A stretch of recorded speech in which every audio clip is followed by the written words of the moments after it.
Hello there, everyone, and welcome to episode 4 of the AJOLWTTA podcast, otherwise known as anything that Jonno or Lister want to talk about. Although that's not actually in the title, I just had that in there, kind of by mistake. But whatever, it's the same thing. It's the show where Jonno and Xantok, which is me, I'm Lister, otherwise known as Xantok. That's Jonno, otherwise known as just Jonno. It's just Jonno.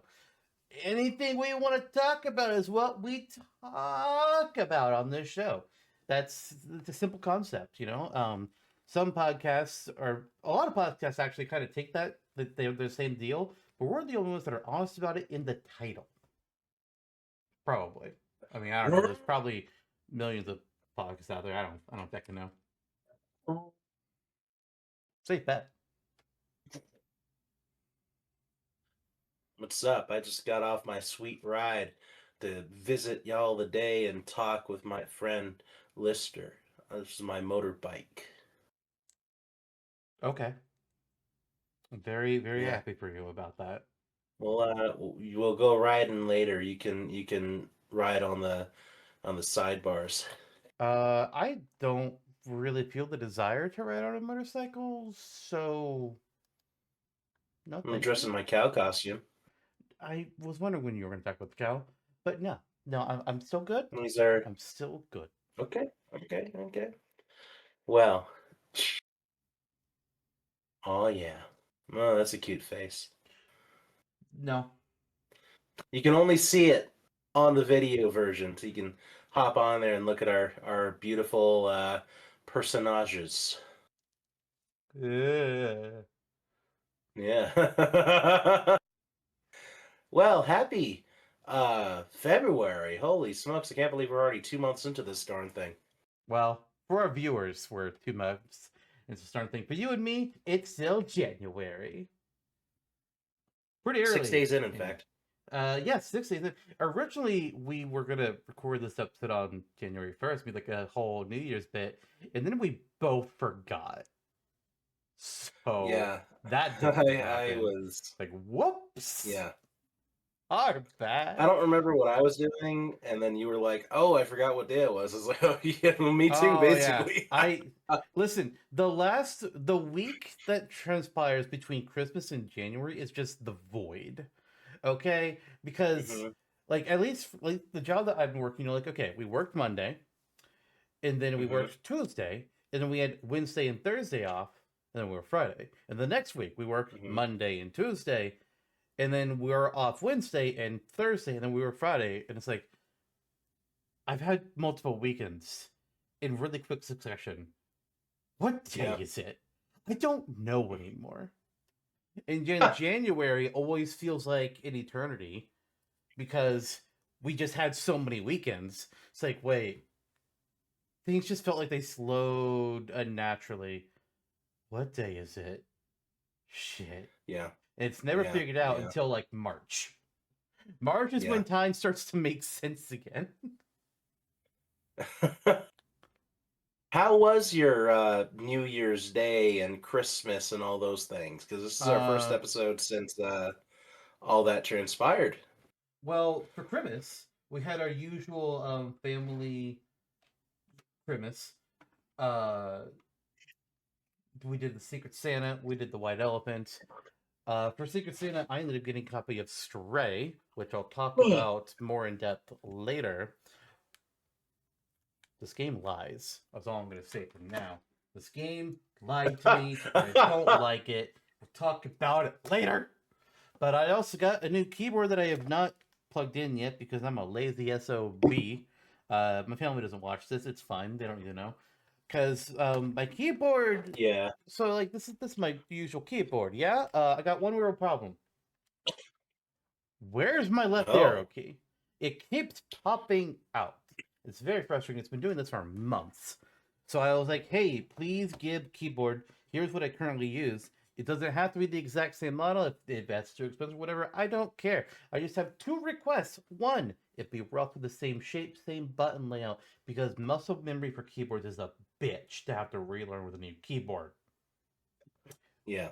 Request numero dos. if the keyboard is advertised as having super loud click clackety keys, please do not buy it for me. Some people love super loud click clackety keys. I don't. They drive me insane. But they got me the same Yeah. kind of keyboard, so I was like, we don't have to worry about that. I just have yet Excellent. to plug it in because, again, I'm a lazy SOB. Also, I Yeah. forget about it, and the only time I remember is when I go to leave my room and I see the package, like, oh shit, yeah, I need to do that. Now it's not a good time. Shit. Yeah.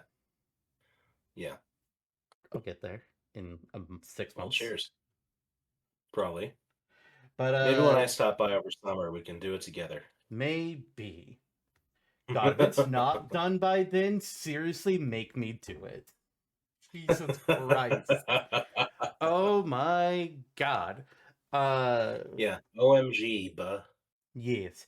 New Year's wise, nothing happened. Nothing tends to happen because I don't really give a shit. Like I'm long like as a kid's like, oh cool, I can stay up to the midnights and I can see the shit. Woo! I'm in my 30s. I'm up anyways. I don't give a shit anymore. Yeah, we're all Woohoo! insomniacs Like anyway. So, like if you people know. want to celebrate New Year's, I don't give a shit. Go ahead, celebrate it. It's just another day to me. I don't care. I just keep doing what I normally do. I played the video game. That's all I do in life. What What I yeah. No, That go on. said, Yeah. New Year's Eve, I did a Dexter stream, where I finished up my Pokemon Red Nuzlocke that I've been playing for a while. So I Oh, did sweet. that. How did that wind up? Fine and Well, I good. lost nobody in the finale, so that's great. My final Cool. team ended up being Blastoise, Gyarados, Jolteon, Nidoking, Vileplume, and Butterfree. Oh, wow, nice. Butterfree not only made Elite Four and lived, but also took out several of Elite Four and Champion Pokemon. Fuck yeah! Mhm. Original Pokemon Red. I took a Butterfree to Elite Four, and I love it. Sweet. Very good. Very good. Who was your MVP? Uh, Probably Blastoise. Okay. Jolteon Did got he him some blast? good hits as well. Gyarados was kind of like a backup for Blastoise. Um, Nidoking, Nidoking, I'm pretty sure got a few kills in. But Vileplume was the only one that really didn't get to do anything. I think they might have gotten one Pokemon, and then there's Hmm. nothing else that they were more effective against than anything else. Okay. So it goes. Good. Well-rounded team. Nice way to cap it all off. First time I've ever used a Gyarados in a game. Really? Okay. Yeah. All the Pokemon runs I've done, I'd never used Gyarados until this Nuzlocke. You should go for a all Magikarp run next. That's against the rules. Because one, Dupes Claws. Two, now that it's starting in Pokemon Blue, I cannot catch any Pokemon that were part of my champion team in Pokemon Red. Oh, in that case, I'll do an all Magikarp run. Good feckin' luck. Yeah. Struggle, literally. We can do You it. can certainly try.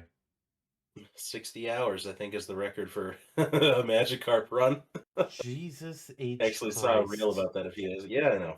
I know. Why?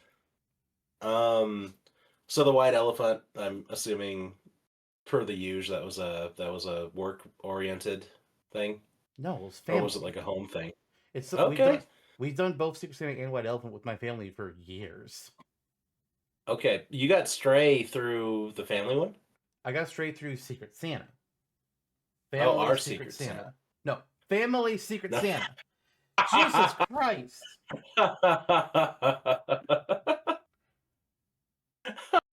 Okay, cool, This boy. cool.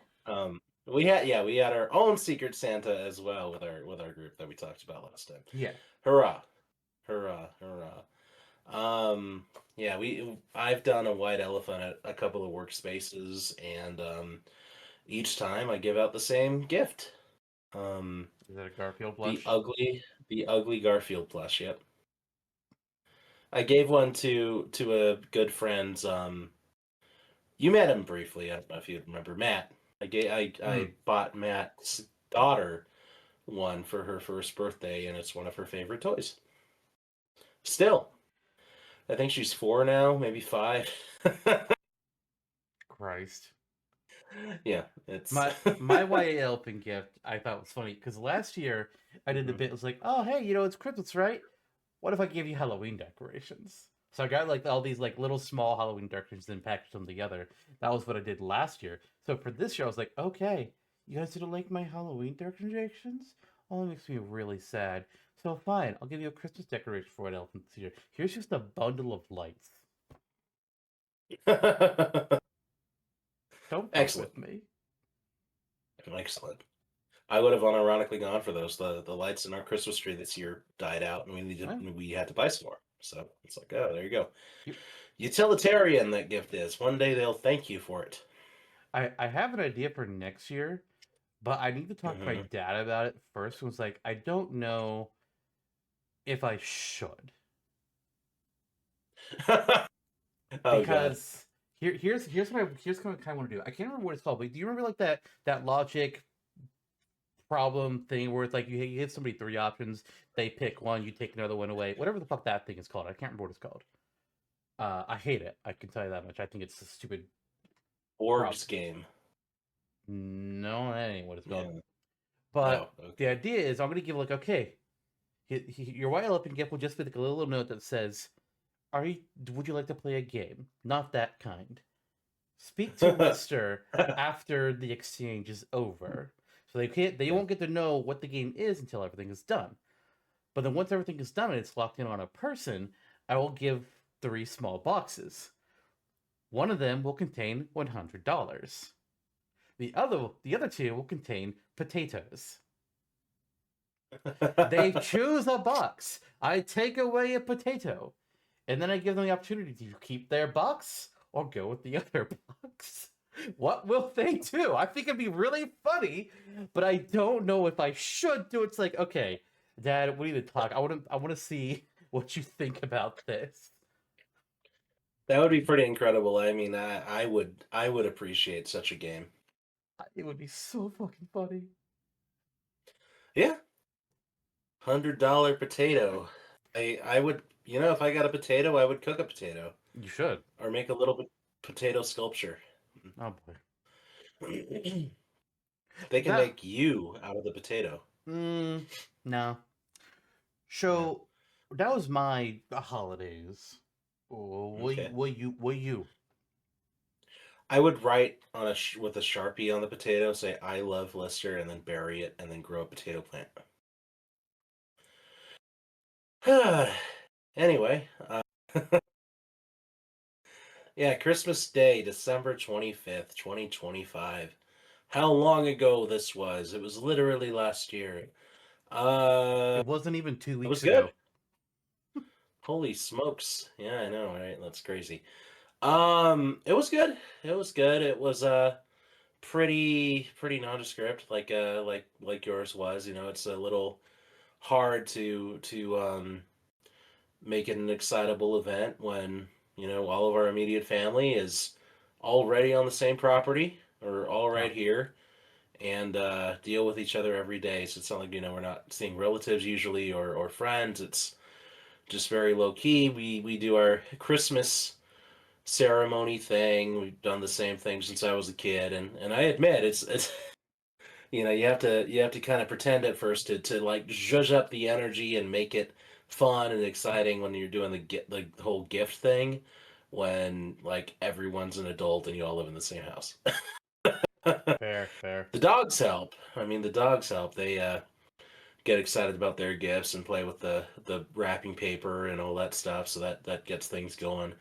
But it's in many ways like all other elements of life, it's a different experience than when we were kids. Um, but it's still nice to wind down. Most notable. I mean, I got some cute little trinkets and candies and a variety of themed gifts that were, like novelty things. Like I got a um Lego Donkey Kong. I got a Lego Donkey Kong Mario Kart thing that I had to put together that my parents gave me. So that's cool. What about I Lego Donkey Kong Jr.? oh yeah, one day. One day. But I put put as much as I could together so far, but missing some of the pieces unfortunately. So when I contact the Lego company and get them to send me the missing pieces, I will display this fine Donkey Kong in the barrel cart before you on video. Yes, just like that, I'll cradle the great ape on and his vehicle in my hands. Exactly. Yes, indeed. Just like that. Um, and my sister gave me the money to pay for a passport, so that is finally happening this year. Um, Next week actually, I'm gonna go and I made my appointment. It's a little bit of a pain in the butt. Yeah, it is. The like oh you like I had to order a checkbook last minute, which I guess should be in the mail by tomorrow because they were saying like, oh, the state of Arizona requires you to use a checkbook to pay for that portion of the passport. It's like, what the hell? Why? Like, who used like what? That there's the Because the first step government that they is try to do to keep you eternally in the country. behind. Yeah. But surely enough, next week I will be going into the post office for my photo shoot and yeah, and providing my proof of birth and etc. to receive Proof of in birth, as 4 if to as 6 if being alive weeks. wasn't enough to prove that you were born. As if I didn't drop from the sky, indeed. The stork would have to come out and advocate, or Lord Xenu. But yeah, I'm excited for that. You know what travel plans are in store for later this year. It's going to be a pretty robust first trip up into another country. I'll say that much. It's Oh going to be yeah, pretty involved. you're a madman. There are some levels where I'm like, am I really doing this? Is like it's a little unbelievable, but I think so. I think so. And to address that quickly, there are plans that may involve the both of us if you end up being able to swing it too, to attend Flame Zone's wedding in Saskatchewan in over summer, sometime over summer. And part of that will entail my driving there and picking you up on the way. So it's about a 20 to 30 hour drive one way, which is crazy. But also it's a road trip. I'm excited to do that and either just have the two of us or my own lonesome and explore some new spots, even though those spots are Oklahoma, North Dakota. I'm like, whoa, how thrilling! But there is like You just something about being insulted everybody out in there. Oklahoma and North Dakota. They're all Oh pissed. They are no! no longer Oh, watching. don't you agree that you should just be Dakota at this point? Like, just make cast your differences aside. Oh, now we pissed off South Dakota too. Yeah. Now they're not only pissed off, now they're coming to war against you. Congratulations. You have successfully united the Dakotas Oh, against you.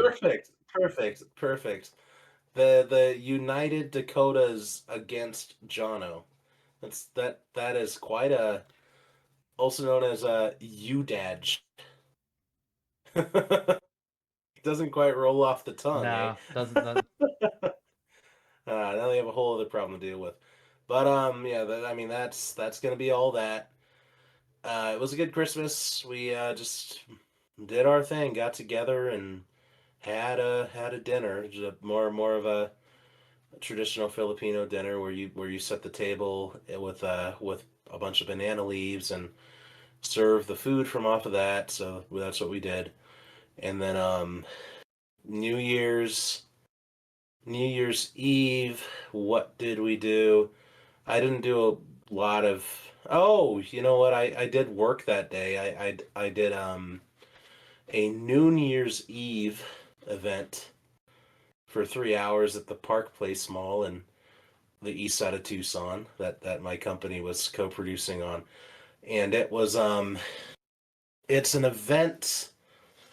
Uh, well, it's what it sounds like. It's a trendy thing some places are doing, where instead of having the ball drop and doing the crazy party at midnight, you're doing it at noon. So it's a family get Because gathering everyone basically. is old and would be asleep by midnight. Yeah, yeah, children and old people. That's right. That's my clientele. And um, but jokes aside, it was fun. We set up so it's in the center of the mall. The mall's kind of built like a cross. So in the center, there's a large like oval shaped court, Hmm. and that will take you, north, south, east, west, the other sides of the mall. So in the center court of this mall, we had some stage risers, about 10 to 15 feet of them. And in the center of the stage riser, we built like this this like maybe 7 to 8 foot cardboard cylinder and wrapped it in blue foil and like put some cloud cotton around the top of it. It's kind of funny. It looked like a giant blue cigar, but it was like representative of kind of more like the earth. And then at noon, this large, like again, like maybe 5 feet in circumference, maybe a little wider, inflatable Earth globe. Had someone from our team press a button. It had to do the countdown, and it lowers down onto the cylinder.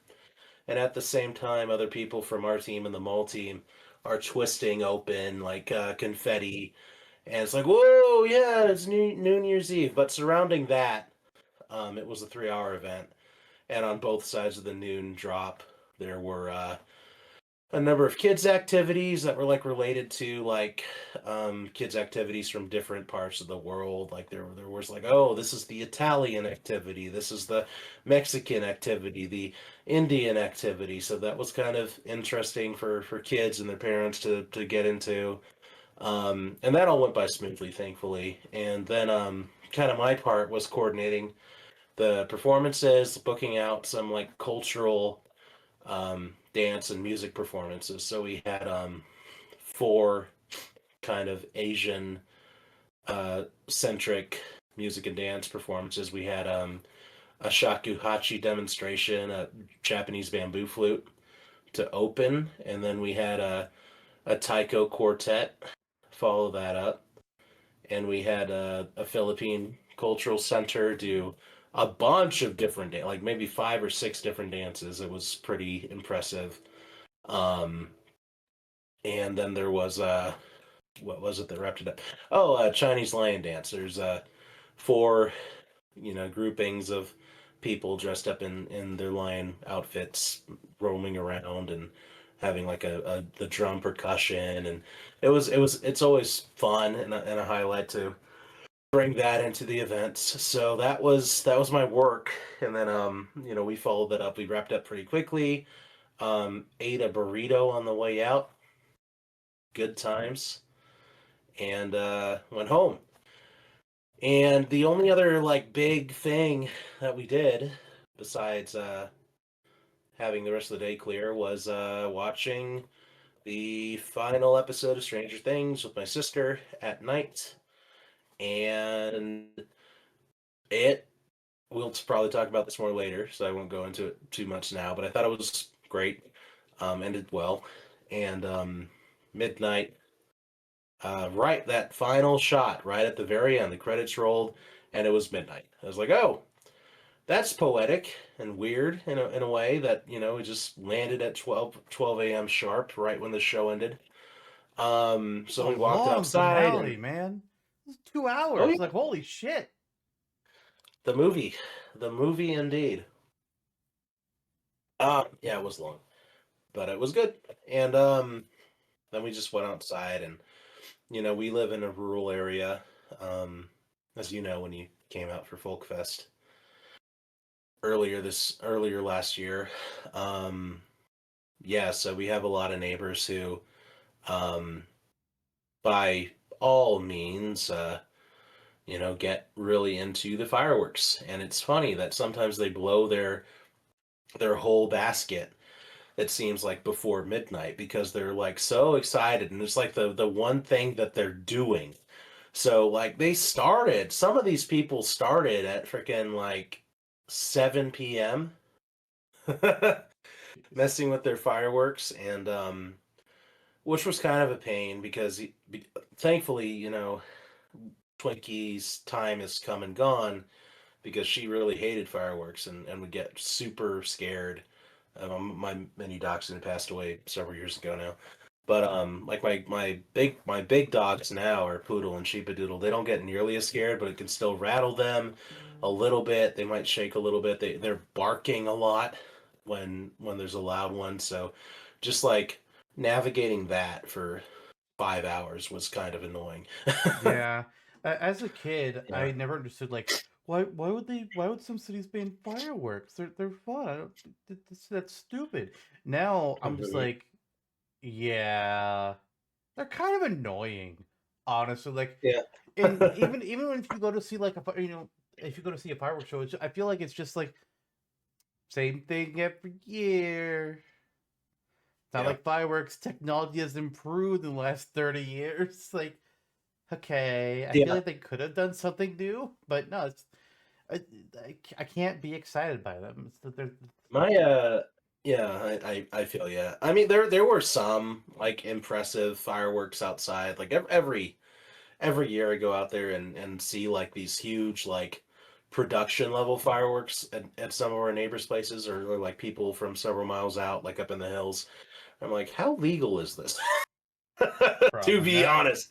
But it's kind of, I don't know, it's annoying on one hand, it's enjoyable on another. I'm conflicted, but I understand your point of view for sure, especially considering, the posts that come out every year like, oh, you're traumatizing your pets, and like people who've experienced Veterans. explosions in life, and like Yeah. veterans and other people. And yeah, that's I understand that too, and I'm not against the bans now. Like I think that that's sensible. But at the same time, while Or they're like happening, or like have like whatever. designated areas where people can do them there, not just at your house. Yeah, considering that if you don't know what you're doing or if an accident happens, you can also blow up your house. I knew a kid that blew his arm Whoops. off. Fuck. I Yeah. remember several years ago, there was a Disneyland actor, like some dude that played Gaston. I remember he was drunk and he put the firework on top of his head, and yeah. No. So there are other those there yeah, maybe this should be in the hands of professionals. I don't know. But yeah, some level of regulation should happen. My gosh. Luckily no accidents in the neighborhood the last several years. We've lived here. They're kind of cool to look at for a few minutes, and then it was like 12:05. It's like, okay, I'm done with this. I'm going inside and hoping they stop soon so I can go to bed. Yeah. I think I got to bed, like 1-ish, which for New Year's, it's like, okay, What day of cool, the week great. was that? And Yeah, because I would have had yeah, or New Year's Eve. No, yeah, I definitely stayed up to my usual long time because I hmm don't have work the next day. Why would I not stay up? yeah, yeah. Oh, work.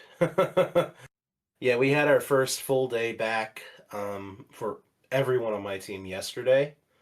and let me and you know subsequently there are multiple other projects, the TKMA, the folk festival board I'm on, the Fox Theater gig that I've had for the past year-ish. These are all nonprofits. They all run off of kind of the same fiscal year.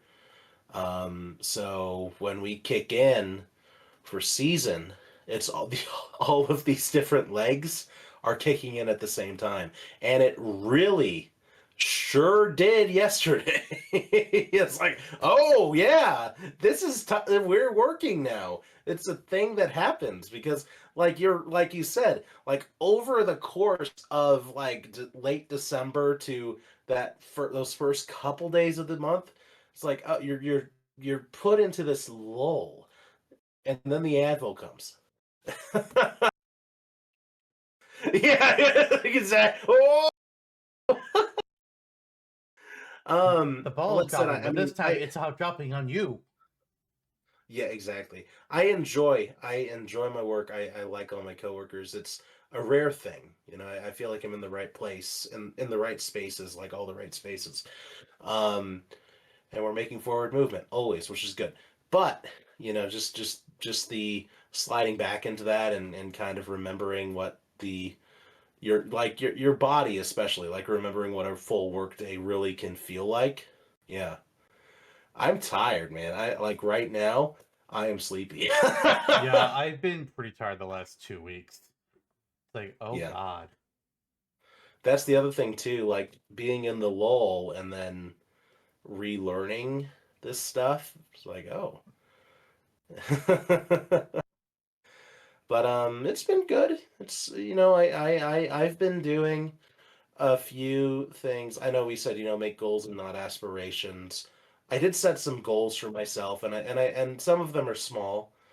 You know, I have I saw on Reddit or somewhere like that before the end of the year, like, oh, like a trend of people who were sharing Excel document screenshots where they were saying, "Here's my calendar of how my year turned out, like color coded days for every day of the month." Oh. And then there's like a color grade of like green going into like red, where they're like from like amazing to terrible, and it looks.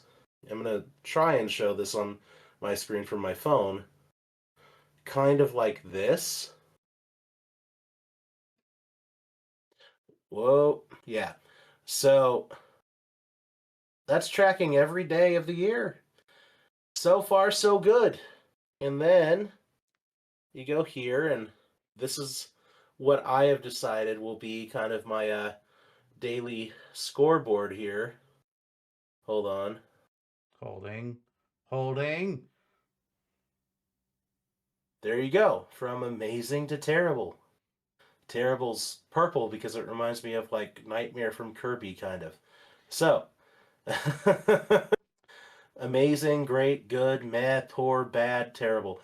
And you know, most days I think we'll land within good or meh, you know, unless something horrendous happens. So far so good. It's a good way for me to keep level about things and be like, yeah, reflecting on the day, it was fine. And some people will say, wow, you just having good and mad days? That's not very good. You need to do something better. It's like, no, all you people fuck off if you're gonna say that kind of shit. Because Yeah. not every day can and should be great, amazing, everything's Mhm. fucking beautiful. No. Some Yeah. days are just fine. I would be the Yeah. same. Most days would be like, meh. Nothing really of note happened. Yeah. Yeah. Yeah. That's not bad. Some people think it Yeah. is. People are stupid. You do occasionally get your highs. Like there were a few days last year that I would mark as at least great. Like some of the days that you were down for Folk Fest Only last year. some of the days? What the fuck, man? There were a few days that stressed us both out for for certain reasons. Yeah, too fair. Sitting over 24 hours in an airport. Yeah, that was not a good day. That was You not a would put good that, day. yeah, your gradient would be like bad, bad, bad, terrible. The day that I come back to you and you're like, actually, I can't pick you up after all because No, I was not happy. But I was like, what the fuck can I do about this? Nothing. I guess I'm just gonna yeah. wait in the airport the luggage area for another 8 hours. What's 8 hours when you've already experienced 40? Ah. Yeah, that that's day, another that day, reason to drive. what was that scale again? What was the gradient scale? It was amazing, great, good, meh, bad, something, and terrible. At minimum, that day was bad. At minimum. Oh, meh, amazing, great, good, meh, poor, bad, terrible. It, bad, I would say poor or probably bad bad. was that day. I lean a bad. It's a bad day because even when I did get there, we're at the place. I get food. I didn't get the food that I wanted. I got something impossible to eat and enjoy. It's like Oh my god. ah. It was a vision just seeing you there like ragged from the airport and Pablo just appears. He's like, "Hey, look what I got."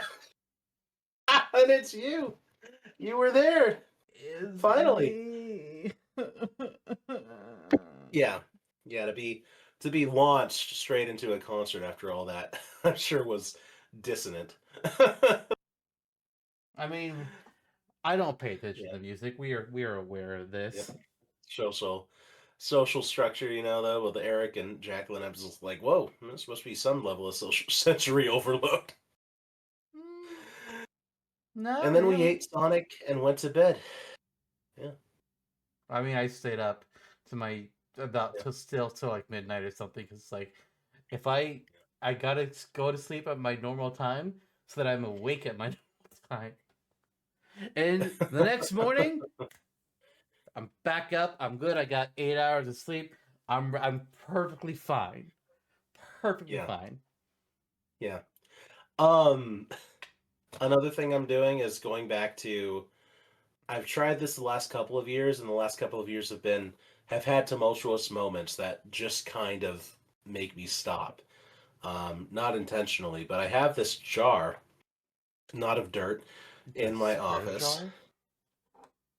Close in theory. No though. It's about yay high, and I can actually go get it. It's not that far, but I also don't feel like it. I'm just like chilling in this chair now.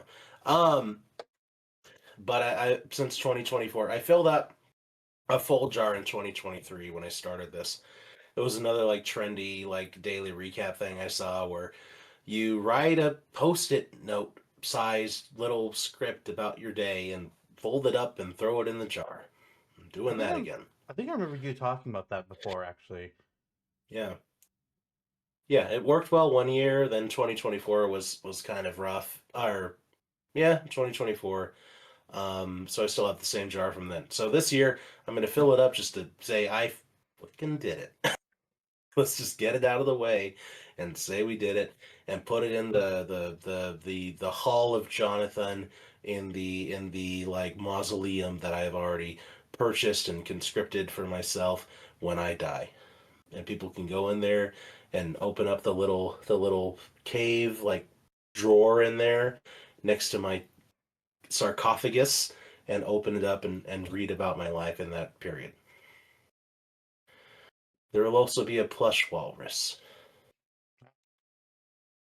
Yeah. Yeah. Um,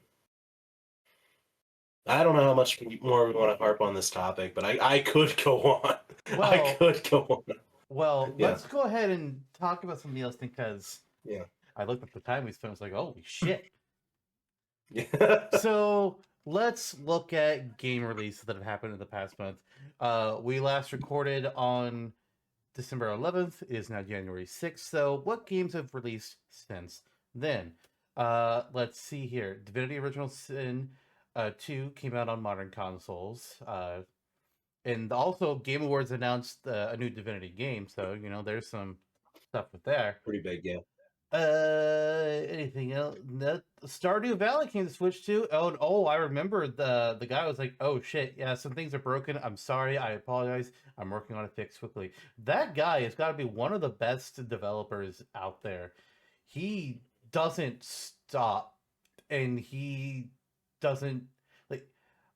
I, I'm trying to. I can't think of what I want to use, but like I, I don't personally don't give a shit about Stardew, but I have to give that Mhm. developer credit because I can't think of my words for it, but no, yeah, the guy, he deserves credit for sure. Yeah, yeah. Let's see. That was all for December. Anything else has released in the past couple days? No, nothing really. The game releasing tomorrow. That's from the Fairy Wowza. Tale anime. Oh, A roguelike deck building game. Huh? Okay. What else is coming later this January? Animal Crossing New Horizons getting its Switch 2 update. Nintendo. I remember Nintendo held like a big event trying to get people to come see what was going to be in it. We got another Legend of Heroes Trails game. Oh wait, coming to modern consoles. Never mind, that one's it's already released. Final Fantasy VII Remake Intergrade is coming to Switch 2. And okay. Dispatch coming to Switch. Interesting. And those are the big ones I'm seeing. Although Final Fantasy 14 recently got teased that it might be coming to Switch recent in the near future. So, okay, Wow. sure. I mean, it's on Yeah. Xbox as of I think last year. I think it's when it came to Xbox. That or it was 2024. I don't remember for sure. You said 14 or 15? 14, the MMO. Great. Cool. Makes sense. Mouse option now. Yeah. Hmm. Oh. Hmm. Interesting. How? Ooh. What's up? I'm trying to think of if you could do both controller and mouse control somehow in some weird mix. I don't. Can Switch have a Mhm. keyboard be plugged into it? Oh yeah. Mouse? Yeah. Okay. I would still probably use a real mouse because like I've tried to it's like see how using this thing as a mouse would work. The problem is Mhm. this base is far too thin. It is far too thin. The thing it just tilts so easily. Like, it's not a good mouse. Right. It's really Right. not. Right. Right. I tried with like the Mario Paint when it came out on NSO, and I was like, "Oh wow, what a fun novelty!" 2 minutes passed, I'm done. Yeah. So Like so I kind of am in agreement. Yeah. the Switch 2 needed to be, or not the Switch, the Joy Cons needed to be thicker if they wanted them to be an actual Hmm. good mouse. Sorry, Nintendo. Hmm. Maybe the Switch 3. Maybe they just released the thick mouse as an option. They can call it the THICC con. Thick con. And I'm moving on to a new topic.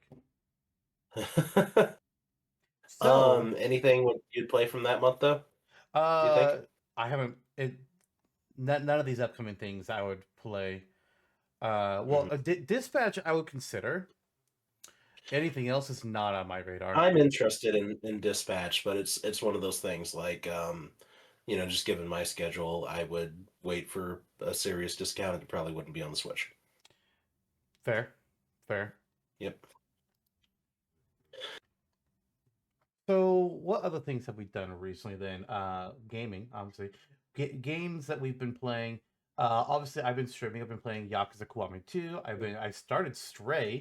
It was specially requested by a family member, and I was like, not really something that was on my radar. I don't really care to. From what I've seen the trailer, it's just like, okay, you play as a cat, you run in the city, and you Yeah. help people with their problems. I doesn't sound like my you just run around as a cat. But it What is but there? it lied to you. What do you do here?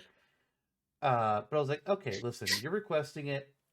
I'll put it on Family Secret Santa. If it gets bought for me, I'll play it. If it doesn't, oh well. I said I'd consider it. I didn't say I'd do it. And it got bought for me.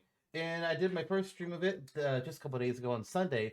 And so yeah, it's not a cozy cat game where you just run around and help people and that's it. It's terrifying.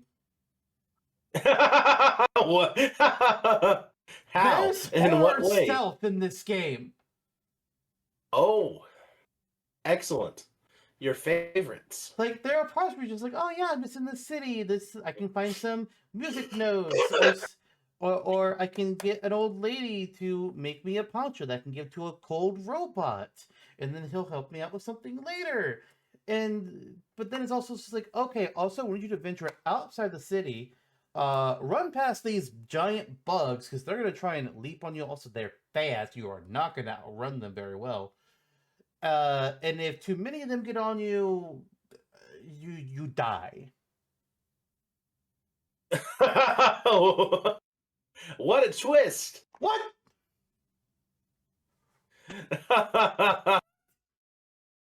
I was stressing. Yeah, yeah, yeah. The good news is that I'm about That's halfway through the game, so it won't take me long before I'm done. yep.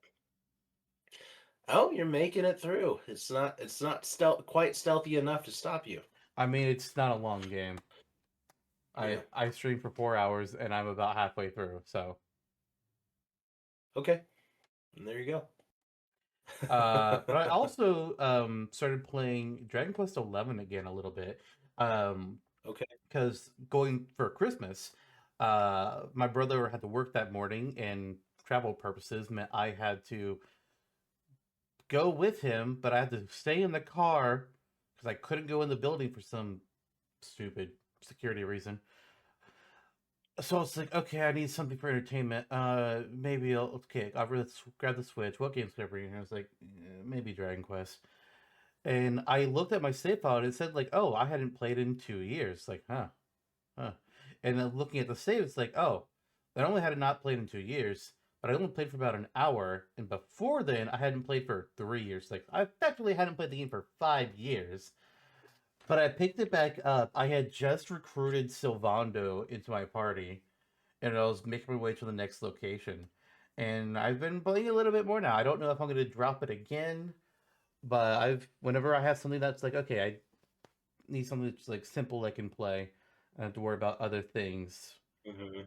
Yeah, I've been playing it a bit. I just got the next two party members. So Oh, great. What do you think stopped you all these uh years? I think I originally stopped because like I was looking at maps to be like, where is all this secret stuff? And I was getting annoyed that I was like struggling to find some of it. And this I think that was just a large part of it. And I had other things I could do and play, so I just dropped it and moved on.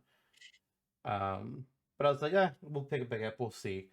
And I'm still looking at maps to see where all the stuff is because I want to pick up everything. But I'm not feeling Mhm. bad about it at the moment. Mhm. So Okay. Neat. Yeah, I mean, likewise, I've only ever played through the demo. My initial reaction, and this isn't like a very common thing because I don't care about graphics. So it's like, oh wow, this is like a beautiful looking game. Like just the way everything is structured. Yeah, and then you just have like kind of your baseline. It's an RPG, and so maybe one day I'll join you in attempting to go further with it. There's that new Dragon Quest demo coming out like tomorrow too. yeah, Dragon Quest Seven Reimagined. I played the original on Hmm. PS1 as a kid, but I got lost and I didn't know what to do, so I just stopped. Yeah, But I'm interested with the remake, so we'll see. I know they've made some me too. changes. They streamlined some things. Some parts of the story where you go to like certain islands where there's really nothing there. It's just but you're required to go there for I don't really know why.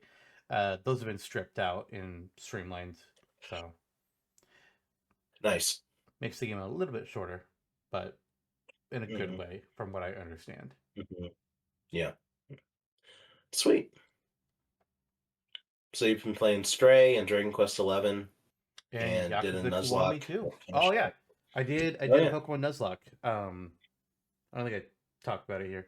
Uh, I decided, a couple months ago I couldn't stream because my capture device died. It's like, well, Hmm. shit, I need something to do. So I decided, you know what? Let's start the Nuzlocke journey. So I got Pokemon Red, I set it up, and I started Nuzlocking it. And I was only really doing it whenever like either there was an extra Thursday or Friday where I just was bored and I was like, I could stream for a little bit. Or if I couldn't do my Yeah. normal Saturday or Sunday stream, I would just play it there. And finally, Yeah. I beat it. Uh, you know what? We did talk about this a little because we talked about the New Year's thing, right? I don't remember, but I beat Pokemon Red Yeah. with my team, Yeah. and for moving forward with Pokemon Blue and then Pokemon Yellow, I actually did start Blue. Um, any Pokemon that were part of my that survived in my championship team, I cannot catch at all or use at all in Blue or Yellow. That is the rule Yeah. going forward with each generation. Once I get to Generation 2, it'll reset. But we ain't there yet. So for No, blue too or long. for red, I started out with Squirtle. And my Mm-hmm. naming convention, each game's gonna have a different naming theme. My naming theme for red was seas, so different seas of the planet. Yeah. For blue, the naming theme is paradoxes. Mm-hmm. So every Pokemon has to be named after a different paradox. So right now in blue, actually I think I can. Can I find what the notes I had were for the? Okay, so for my final team for red and what seeds were, I had Caspian the Blastoise, Solomon the Nidoking, Flores the Vileplume, Levantine the Gyarados, Mm-hmm. East China the Jolteon, the East China Sea, and finally Molucca the Butterfree. And I had like other Excellent. ones that were named, like I had Lackadiah the Kabuto, Gulf of Alaska, the Lapras. Apparently, the Gulf of Alaska is a sea. So, like, okay. Meanwhile, also, did you know the Dead Sea is not actually a sea? Yeah, Oh. yeah. But I did say fuck it, Ghastly, you're gonna be named Dead because it's just too fitting. It's too fitting. There's also one called Spence. There's also the Spencer Sea, but since it was for Ekans, we did a slight twist in the rule and we named the Ekans Rekneps to be the reverse of Spencer.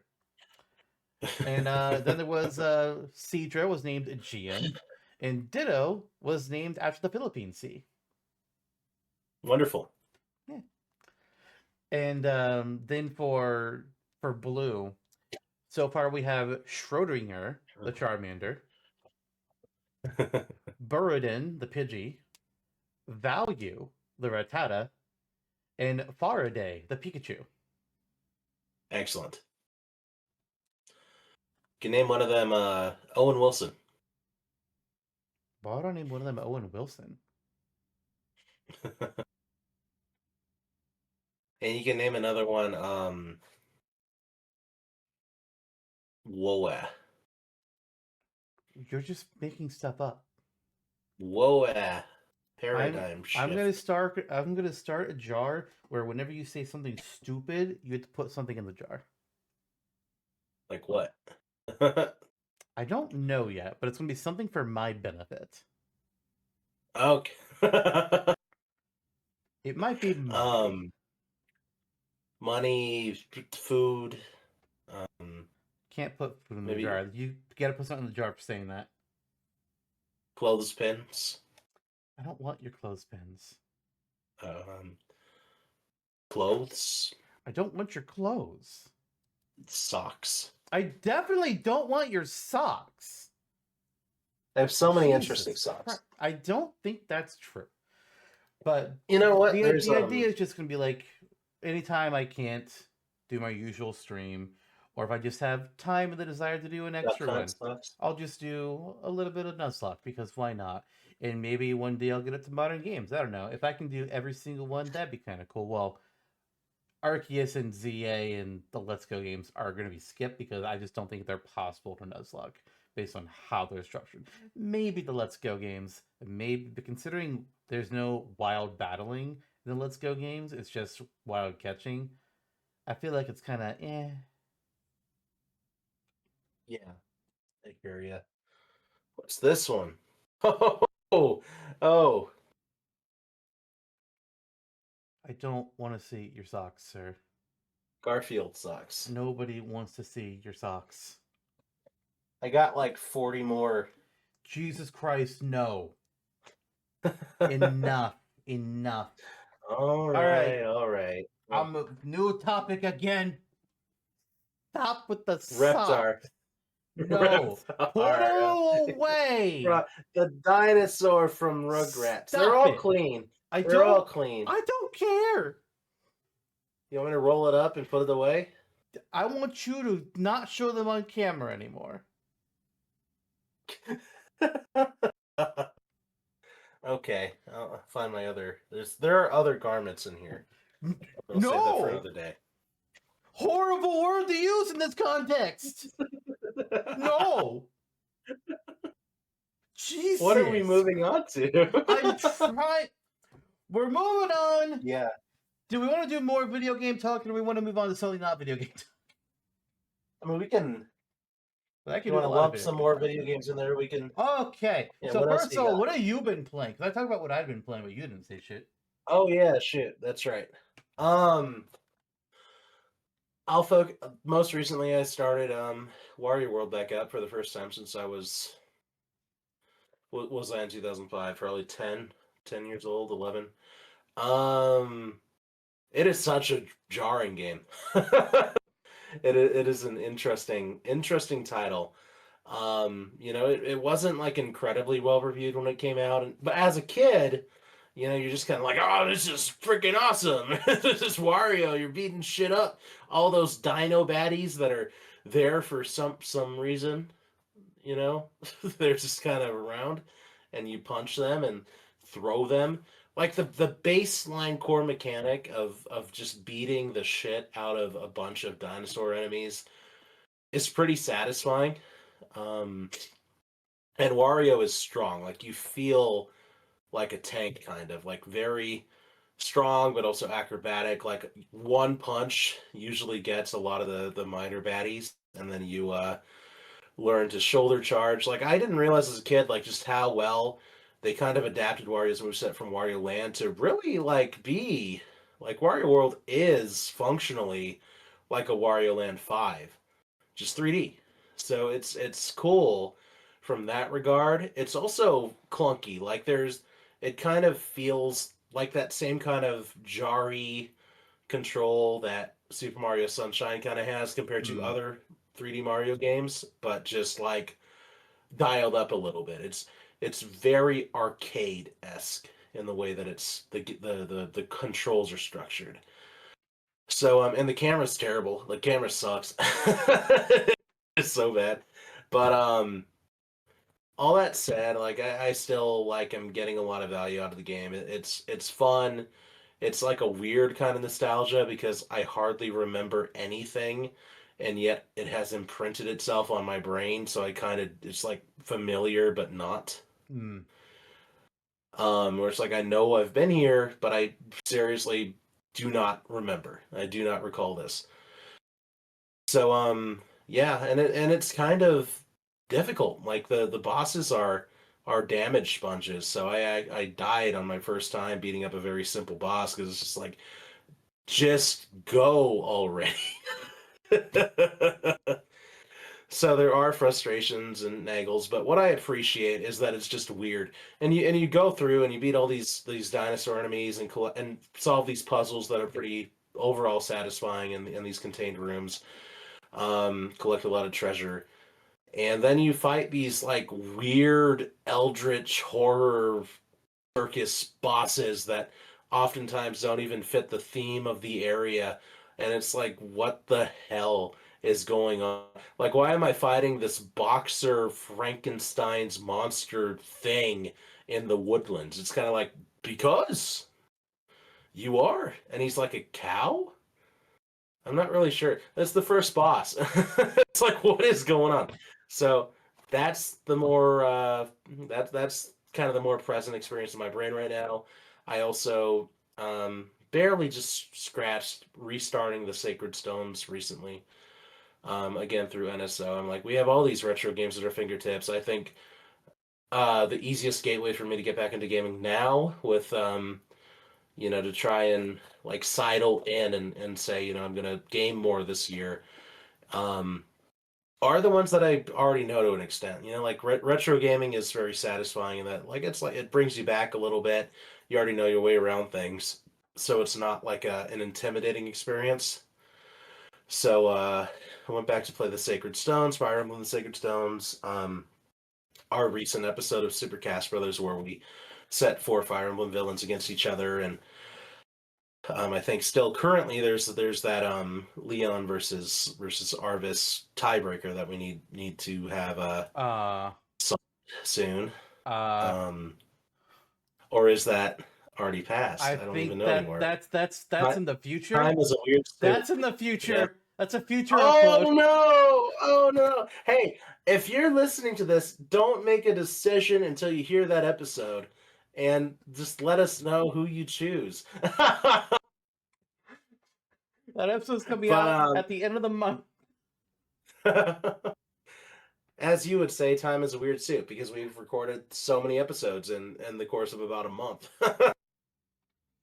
Trying to do things in bulk, Holy but you smokes! can't really do AJOLWTTA in bulk. No. I mean, we could, but it wouldn't make any Whoops! sense. No, it wouldn't. It'd be going back to the well. Like, what else did you do on New Year's Day? I observed the blue jay eating the seed in the pond thing. Anyway, all that said, whoops. Um, yeah, it's fun. You know, it's a nice like entry level GBA game. You still have to deal with permadeath, unfortunately for you, but it is like markedly easier in some regards than Blazing Sword because you can grind in the Tower of Volney. There's just like an easier I grade up I like I uphill tried starting it stretch. several years ago, and it was like I think it was like the Mhm. second level when Oh, more people come in. I just could not keep friends alive at all. Like, I just said, "Fuck it, I'm yeah. done. I quit." I'll wait until somebody can give me a hack of a casual mode, because I ain't Yeah. doing this shit. Well, it's good. It's a good game, and I played through half the tutorial of Kirby Air Riders. This is my new game update. He is I good. you know, I've done like half an hour into the game, and I was like, wow, this is more than I've played any game besides Donkey Kong Bonanza in like a year. Um, yeah, it's great. I can tell already that it's going to be a game worth its salt. And I was a little worried about going full price on a game I wasn't sure about because there's just so much like last minute press from or comments from people like, "Oh, the original Kirby Air Ride, which I never played, which I know is the Cardinal Sin, was panned in some regards by certain parties for like weird controls and being too chaotic." And I got into it and I was like, "What? Yeah, that's why it's good." Yeah, just whiny ass Yeah. babies who either A don't get what they want, or B didn't care to learn about what they were getting, and then it wasn't what they thought it was going to be at all. So they're just like, "This is stupid." Shut I feel up. like a lot of people just think that it's Mario Kart with Kirby characters, which Yeah, is not. no, Yeah. it's a deconstruction, Yeah. as Sakurai tends to do. Hmm. Somebody said Smash on Rails, and was like, yeah, kind of. No, no, yeah, it's no, pretty. no, yeah. No, it's definitely if if Sakurai were to make was going to make a Smash Bros. Racing game, this is it. We've already got it. It's just with Kirby. Yep, we're gonna get Paper Smash RPG instead, since we've already been over Okay, that. Yeah, don't yeah, threaten me perfect. with a good time. Paper Captain Falcon. Imagine that world. My God. Okay, Yeah, I'm let's pretty do it. sure I'm pretty sure I've already seen this fan concept before that actually Hmm. had like Paper Captain Falcon. So no, yeah, this is familiar to me. Yeah, let's make it happen. Yeah, Hmm. you know what else we're gonna make happen? No Dissidia brownies. NT continued Oh once again. yes, Last yeah. episode, I Continue. talked about my whole thing where I was like, "Hey, the City of NT, the game failed. The developers made some decisions, and then they just stopped updating the game quite a few characters shy of their goal of 50. And then I thought to myself, Hmm. like, what if it would just, what if it hadn't stopped? What if we kept getting more Yeah. characters who I thought maybe we might be getting through all the things? In last episode, I not only went over my whole theory on it all, but also talked about who the characters that I would have chosen for 2020.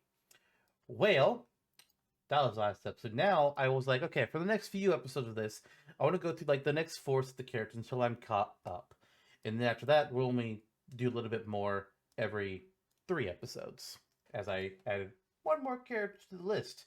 I also had to add a character around the time we did the last episode. I was like, oh shit, it's actually time for me to select somebody, so I had to select somebody then. But we won't talk about them for a while.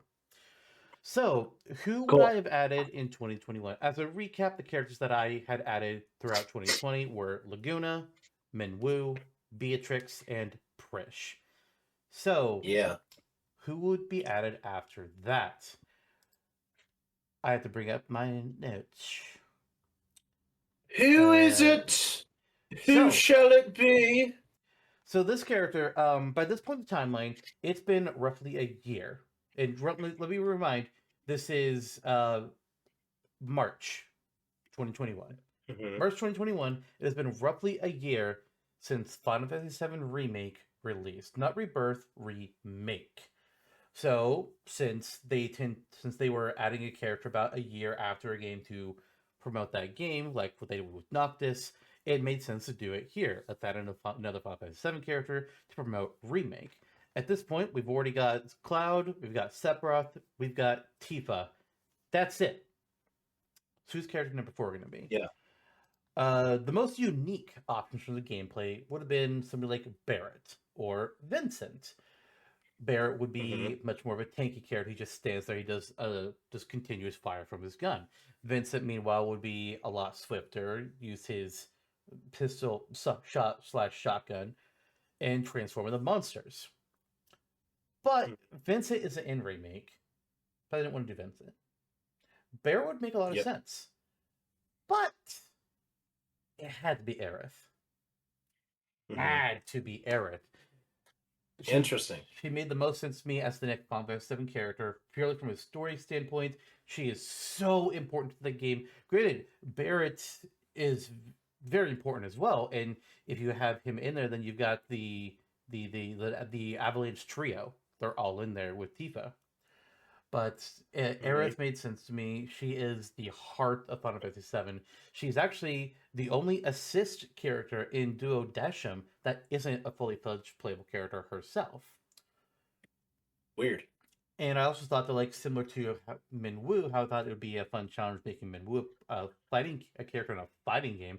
I thought Aerith could be interesting because they also had to completely give Aerith a fighting style in remake, because in the original, she's got a big metal pole arm, but she just jumps and slams, and that's her basic attack. Hmm. They had to completely invent an attacking moveset around her for remake and rebirth, which involves her basically twirling in place and sending these little motes of magical energy flying forward, which she can then upgrade. So I thought that Hmm. could be that could translate to something new and interesting. Cool. I'm into that. My next choice, 3 months later, it's June. What happened a year ago from this point in the timeline? Oh, the remaster of Final Fantasy Crystal Chronicles, which unfortunately didn't Yeah. do so great because they screwed it up. Though they screwed up the multiplayer, which was the whole draw of the game. So I didn't Yeah. even buy it. If they had like correct online multiplayer, I would have gotten it. I would have played it with people. But unfortunately, they screwed up. But I Yeah. still wanted to throw a bone towards Crystal Chronicles, get them a character. Because hey, if we've got Rams representing Tactics and we've got Ace representing Type Zero, I think we should have somebody to represent Crystal Chronicles because they've had several games. But Hmm. who? The original Crystal Chronicles game, it just has blank slate characters. You pick your race and you give them a name. That's it. Other games have dedicated characters. There's Lael from I think it was Crystal Bearers. I think is his game. There's also Ring of Fate has a pair of characters. Echoes of Time. One of them is actually a dedicated pair. The other one is more generic. I don't remember which one off the top of my head. But I was trying to figure out who to choose. And eventually I decided, you know Mm-hmm. what? Okay, let's take a look here. Dissidia Opera Omnia, the mobile RPG Dissidia game, added a bunch of Final Fantasy characters. It's a gotcha game for crossing over a lot of the huge franchise, so they can add in a lot of things. And their Crystal Chronicles rep, they actually had a couple, but they actually did somebody from the original game, and they gave them the name of Ciaran, spelled Ciaran. It's one of the default names that you could name your Clavat, the general human-like character in original or race in Crystal Chronicles. I was like, okay, you know what? This kind of makes sense to me. Represents the original game instead of one of the later games. This one that just got the remake and was the first game. Mm-hmm. Uh, so it may not be the most interesting choice. I think that might be Lael, honestly. But part of the reason I went with Kieran for the original Crystal Chronicles was that we could also represent the Crystal Chalice, which is a huge part of the gameplay in the original Crystal Chronicles game, where if you're playing single player, you have Mog, the Moogle, carrying the Crystal Chalice around, and you need to stay inside of its protective radius, or you're going to be taking constant damage. So Yeah. having some way to try and represent that in the city, I don't really know how it worked too well, but like that's a new gimmick that you can really anchor a character on to make them unique. And you could actually just have Mog flying around with you the whole time. Why not? Mm-hmm. And while personally I would have preferred like a character from a different race, like the Ukes. I think the Ukes would have been more interesting just like to look at. Let's be real. Mm-hmm. Square's gonna go for the generic looking human character. Yep. It's what Just they gonna do. happen. So the next one, September 2021. This is the big one. So for a little bit of lore, a little bit of history on Dissidia and its background, Dissidia was not originally going to be a Final Fantasy fighting game. Oh. Originally, the concepts were being designed for Kingdom Hearts. But Nomura was like, I don't remember exactly if he backed out on his own or if he was told no by Disney. I don't remember exactly what the issue was, but he had to go back to the drawing board, and he decided, okay, I guess we'll just make it Final Fantasy. I mean, that works. There's more characters to work with. Haha. Yep. But now, in when he was making the City of Duodecim, he straight up said that he was not going to add Sora into the city because it's a Final Fantasy crossover, not a Kingdom Hearts. Like, okay, sure. That was then. Yeah. That was fucking. Oh god, that was like 2011, somewhere around there. Jesus Mm-hmm. Christ, I'm I almost thought old. you were going to say 20 years ago, but that was also pretty close to 20 years ago at this point. Yeah, and now we're discussing what character will be added 10 years later, 2021. Right. And by this point, I kind of thought, you know what? Maybe the stance has changed because also right around this time is when a little Keyblade warrior named Sora got added to Smash Brothers Ultimate. The timing Oh, is buddy. perfect because this September 2021 is roughly a month before Sora was put into Ultimate. And I figured that since Nomura was the holdout for getting Sora into Smash, not Disney, Nomura, and since he finally relented, that he would then also relent on adding Sora into Dissidia, and it made sense to me that Square would want to make sure they put Sora into their fighting game first before he Mm, appeared in Nintendo's. yeah. Just makes sense. So the newcomer is Winnie the Pooh. No, it is Sora. Oh, okay. Yeah, Makes sense. Or Kingdom Hearts. First character. of course, of course. So Yeah. one more character to add for 2021. It's December. There's nothing really that happened a year ago to promote. So okay, I gotta look. I either gotta change my window or I gotta just pick something from a franchise that hasn't got or from a game that hasn't gotten one in a while, or just characters that would be cool. So I looked Mhm. at the window and I saw that 5 months ago, like mid 2021, Square started releasing the Pixel Remaster series, where they were taking Final Fantasies 1 through 6, remastering them, giving them further upgraded graphics, further quality of life upgrades, but they were pairing them be more based off of the original NES and SNES releases instead of Right. like the Game Boy Advance or DS release where they added in more content. And they released Final Fantasies 1, 2, and 3 at the same time with Pixel Remaster. 4, 5, and 6 will come out individually a bit later.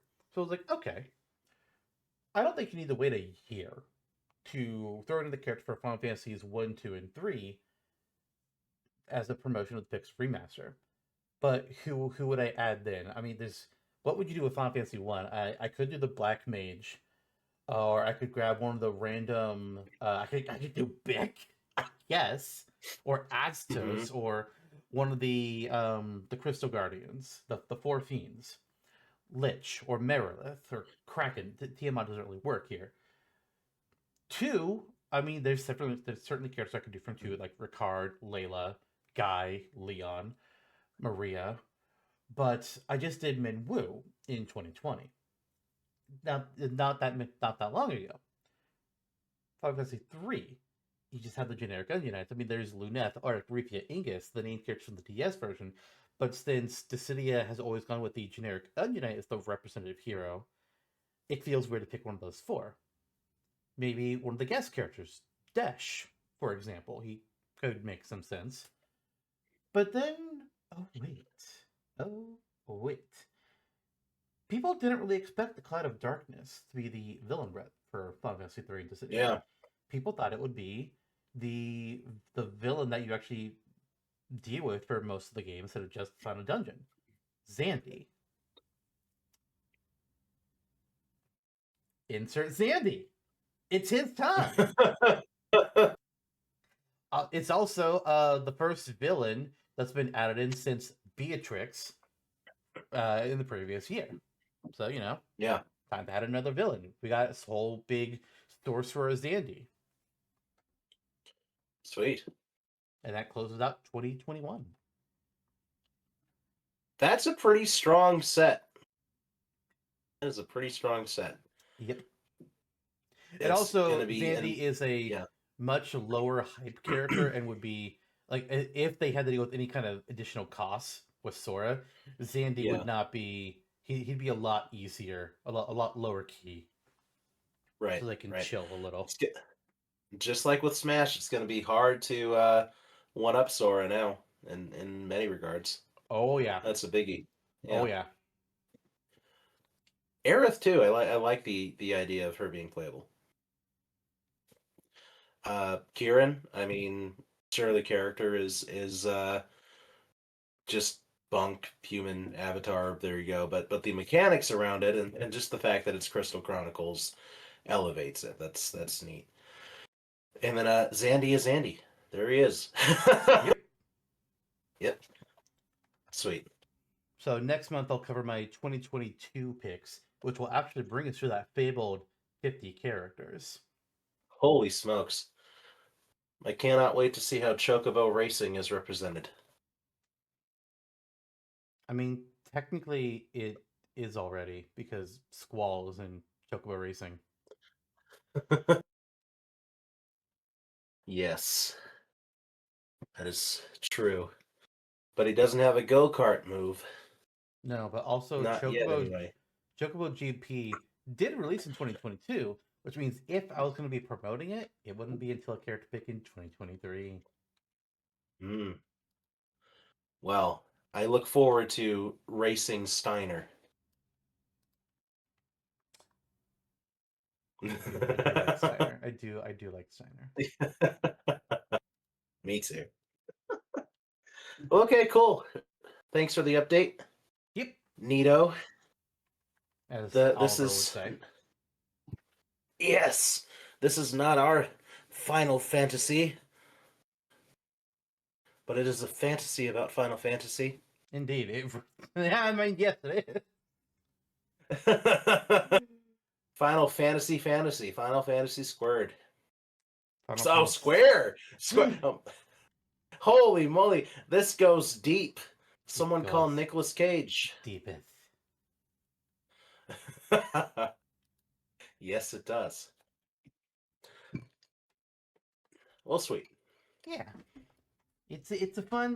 I like my roster building projects. I get to think about things. I get to talk Me about like too. what the actual full the thought process is always fun to go through. Oh man, I maybe we'll talk about this more in the next episode, but like that reminds me of a project that we have, haven't necessarily completed, but recorded the episode for, and that's following this too. Yeah. Um, this year's live roster game turned out pretty interesting. So Pretty meaty. we'll talk about that later. I mean, it'll yeah, it was fun. It was fun. And we learned things. We did. We sure Yeah. fucking did. Sweet. So you know what they say? I don't. What now? Well, we mentioned Stranger Things briefly. Do we want to talk about that or anything else we've been watching? Yeah, sure. All right. Let's do So, you mentioned that you watched the finale of Stranger Things with your sister on New Year's Eve or New Year's Day. Which one was it? New Year's Eve. It was New Year's Eve. Eve. I assume that you watched all the other episodes like as they were coming out in that week in Oh that yeah. rollout. Oh yeah. For me, I waited to watch anything until New Year's Eve because Mhm. fuck that bullshit. I ain't watching a couple episodes and then having to wait a goddamn month for the next set of episodes. No, I ain't doing this anymore. Fuck that. It's binge or nothing. But I started watching it all then, and then I finished the season the next day. So I got the whole season in 2 days. It's like, great. Love that. Yeah. And I thought it was great. I've been seeing a lot of people Me too. post recently about how disappointed there and the feelings like here's all the plot holes. I'm just like, shut the fuck up. I know. Who I know. I know. cares? Jesus Yep. Christ, y'all are whiny bitches. And there are people conspiracy theorying that tomorrow on the 7th there's gonna be a secret final episode releasing because the reason like the finale had so many plot holes was so disappointing because it was actually an illusion by Vecna and he tricked us all and then we're gonna get the real finale where they break out of it and they actually have to fight him for real in a satisfying way next time. It's like, guys, y'all need help. Seriously? Pick up your phone, call a therapist. I could. I have health insurance now. Finally. Yeah, I thought it was great, and it's just a reminder that the internet will never be satisfied, and no fandom that reaches the level of Stranger Things will be clean. Like it's gonna be toxic. Yeah. That's true of all the properties we enjoy. The Nintendo fans who can't shut up about the Switch 2 situation, which there are some legitimate things there, but there's also a lot of toxic, like, oh, you're gonna play your Donkey Kong Bonanza on your system that costs so much money, huh? It's just like Point that to level, me like how much the people. PS5 goddamn costs, motherfuckers. Yeah, I What's the know. cost of the PS5 Pro? Go on, tell me. Uh-huh. Yeah, expensive Uh-huh. shit. Shut the fuck up. Yeah, we're all suckers around here. And that's my point, And then like Star Wars and Marvel and just everything. Even when something is solid and there's really not a lot of room to complain, they will find a way. And here's the thing about that too. The vast majority of the people that are always doing this constant bitching and moaning about everything that they don't like about something, they didn't even absorb the media in the first place. They're just hating on it Hmm. because it's trendy and they can get clicks and views. Hmm.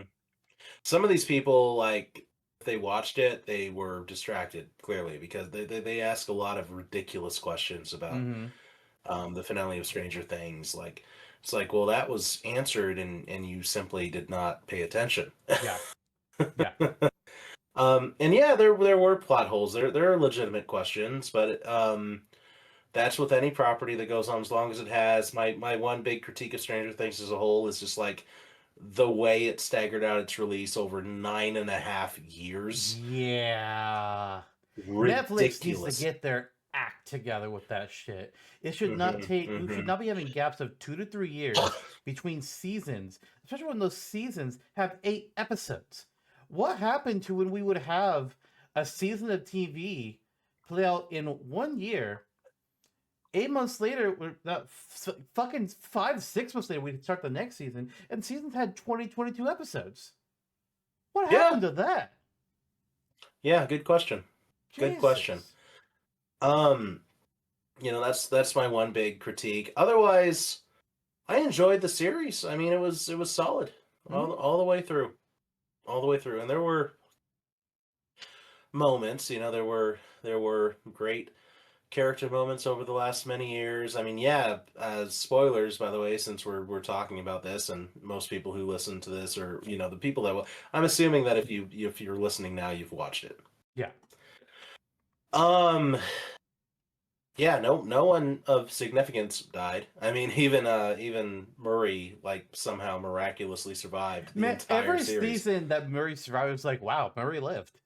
Every single Yeah, time, right. I expect this man to die, and he doesn't. There's been a lot of great characters who have died along the way, but they've always been, and I Yeah. can see how that's a No, critique. They've always been like contained to a season. this is the Yeah, only season where they didn't introduce somebody and then just kill them all. yeah. The closest you got was Kali. Yeah, but this wasn't And like her first season either. no, she was around years ago. That was, and they like legit shaved her head for the show, and it was, and I like immediately, like everybody else, was like, why is she here? I don't trust her.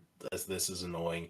And then it became so kind of just obvious with the story beats. It's like, oh, she's gonna have a change of heart and just reverse and save the day, and Well, that's what happened, and she if we're died. going to talk about college, do we want to jump to the end?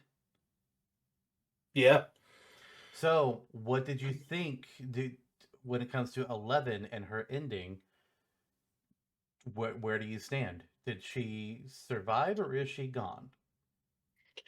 I wasn't even thinking about that in the moment. Like I was there with the characters, like, oh well, yeah, I guess this is happening, and she's gonna sacrifice herself, and it makes sense. She had her goodbye to Hopper earlier in the Upside Down. She pulled Mike into the void. It's like, okay, this is satisfying enough. I get it. It makes sense. Bye. Um, but and it felt like a foregone conclusion too. Like I could have told you 5 years, like 9.5 years ago, that the series would end with 11 dying in such a way. Like it just would have made sense. I think there's a pretty good likelihood that she survived. Um, remember, like when they cued you in, and Mike remembered that the kryptonite things were on, and there was no feasible way she could have made it into the void. And then thinking of like some people's critiques online, it's like, why wasn't she really affected by the debris in the Upside Down after the explosion? She's just standing there. Some people claiming that they see her like in the very back, crawling up the staircase or whatever, like an old school internet meme. Uh, yeah, like I think regardless, they wrapped it up how they should. Like being able to have the question, um, and have people talk about it and keep it in their minds. That's a good way to do it. That's like the anti Game of Thrones. You give give the people what they want with a little question at the end. Yeah. And I like how they wrapped it up with the D&D scene at the end. That was very well executed. I think she's alive, and I think that that's also the reason why Hopper is not grieving as hard as he could, because I think that he's kind of figured it out, and finally, around graduation, Mike figures it out. My thoughts are similar, although I do have a couple questions. Because, like, yes, Hmm how if the cryptid is there, like that, her making it to the portal without being seen is questionable. Her being able to sneak away, sneak past, go around a corner, get to a safe area, in a whole bout of confusion, that seems a lot more likely. Uh, she shouldn't have been able to contact Mike if she was under the effects. these all make sense to me. Where I kind of question it though is like some people point out, it's like, oh well, wasn't Callie dead by that point? It's like, well, we think so, but again, that could have been another illusion that she just disappeared Hmm. and she could have like gotten away somewhere. But then what I question is like, okay, how did Callie know when to do the illusion, and so that everybody would be looking at it? That's my question. Unless like 11 like was talking to her, like do it now, but she would have had to get away and then tell her to do it now, and then after that bring in Mike. Hmm. I don't know. I don't know. Right. That said, if she isn't alive, why even do that whole thing? Like, Yeah. what would be the narrative point of asking that question if she just wasn't alive? I think it would be Yeah. poor, poor, Yeah. poor narrative to do that and just be like, yeah, nah, she was dead. No, I mean, I don't And expect the them. Duffers. Yeah. And they're never going to Go say ahead. yes or no, as they shouldn't, Yeah. unless they ever get to a point where they decide to do another story in the world and involve her. And Yeah. at that point, then they'll answer the question. Right. But And they it's have said like, oh, only us and Millie know the answer, and I'm like, give it another 5 years, and we're gonna be like, oh, look at this new spinoff. yeah, it's Yeah. Schrodinger's 11. It's Schrodinger's 11. She is both alive and Yep. dead, and we will not have a confirmed answer until we're Hmm. shown the future and we actually see her alive or dead. So Yep. it's whatever. And Yep. supposedly they do have a spinoff that they want to do, but it's going to be like disconnected. So I don't really know what's. I That's the talk of the town. There was an interview that happened in December where they said like they're going to take aspects of what you saw in the finale, like the mind flayer rock in the suitcase and in yeah, Vecna's like memory. They were like, oh, we'll address that in the spinoff. They were like, what? yeah. Which is going to Yeah. be like in a new town with new characters. And it's like, oh. Hmm. See, Yeah. here's my You can always problem do with spinoffs Montauk. that a lot of things will do. It's like, man, if you don't have any of the same characters, it's like then I kind of don't care. Sorry. Yeah. That Like well, at least, Stranger Things was originally going to be an anthology. Like they were going to just season by season, and then they yeah, changed. and I'm not so much a Yeah. fan of doing things like that. Yeah. I think it can work, but if you set the expectation outright, like if there was one season focusing on Will and the Upside Down, and then you legit move on to a new cast, it's the Sure. old adage of like a what's a good like a Goosebumps kind of thing, Hmm. or But then, Animorphs with but different even characters. But But then yeah, even when American Horror Story was an anthology series. Each season was a different setting, different different mystery, different cast, same characters. cast members. Except they still have something that were anchored in there, like Evan Peters Hmm. was there every Yeah, season as a different guy. It's like okay, yeah, it's like I feel like they were going to do it. Strange things like give us some connecting thread, please. yeah. So if we get a spinoff, like you mentioned Montauk. Hopper is getting a job offer in Montauk, which Montauk was one, the original idea name for the show, and two, the events of Montauk are what inspired Stranger Things. So Yeah. I'm just like, okay, if you're gonna do the spin-offs, do it in Montauk and give us Hopper. Come on. Hmm. Yeah, yeah. Yeah, I mean, you can anchor it with having Hopper and Joyce, or yeah, come back and do like kind of the original plan in some regards. Um, and then set it in the '90s. Do '90s nostalgia hit, whatever. Yeah. I think that's the next natural step. You want us to feel old? You can do an entire show about how life was different in the decade we were born in. Back when Sister restaurants already had to still go had through that coffee. in the '80s. Yeah, yeah. I regularly think about the cast of cartoon like children from the Burger King kids meal bag. It's like, oh, what's Zoomer up to now? What? Yeah, remember those kids? No. I didn't do a lot of Burger Yeah, King, and I don't think it tastes good. there was like a Of all the A fast kid food burger with restaurants, the Burger King is at the sunglasses bottom. and you want to get into that? I would tell you who my bottom is. Oh, that came out weird.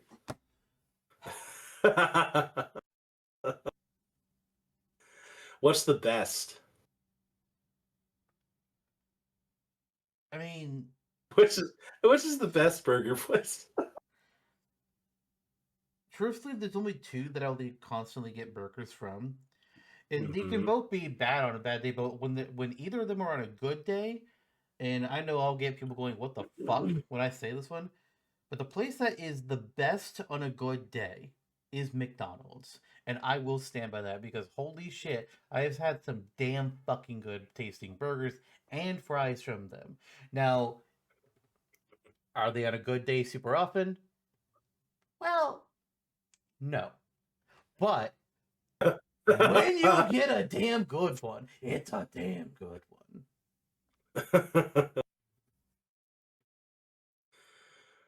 I don't know. I like a burger from a few fast food joints. I'll do. I think Wendy's is usually solid. That's my number two. Yeah, Sonic can be satisfying and on a good day. Uh, I like Jack in the Box's smash burgers. Carl's Jr. is what I would slot into like the McDonald's slot that you have is Mm. like there's nostalgia there. I want it to be good. Oftentimes it's not, but sometimes it's pretty darn good. The other thing with McDonald's, McDonald's, I mean, truthfully, yeah, yeah, yeah, like are they high quality food? No, everybody fucking knows hmm, this. But yeah. when they cooked it right, it's good. I used to love a lot of things on the menu. The fries, obviously. I went for McChickens. I actually wasn't a huge fan of their burgers. I like a McDouble back in the dollar menu days were pretty solid. Hmm. Um, there are political reasons that keep me from eating at McDonald's now, which is Fair, unfortunate. fair. Them and Starbucks and KFC. But I'll meet you where you're at and just say that like I used to enjoy several things. I liked their breakfast. I liked the Shamrock Shake for a couple years when Ebit caught us on that shit. I'm sorry. Define the word us. Me and a collective of other people that he told about it. Yeah, I ain't getting in on that train. No He thanks. told myself as Same well thing with all as that weird grimace shake shit that everybody was like obsessed over for like 3 months. It's God, like, no, thank you. I'm not hopping on the fad wagon here. what a time to be a part of meme culture. I'll Oh gosh, pass. I there was a unhoused gentleman who I gave some cash to a while during that time, and he had said, "Can I have some money? I just want to try the grimace shake." And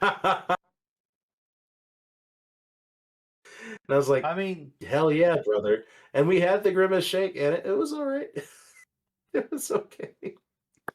I would give it to him, just be like, I respect you just saying exactly that's what your reasoning is, Hmm. but I'm not gonna eat one with you.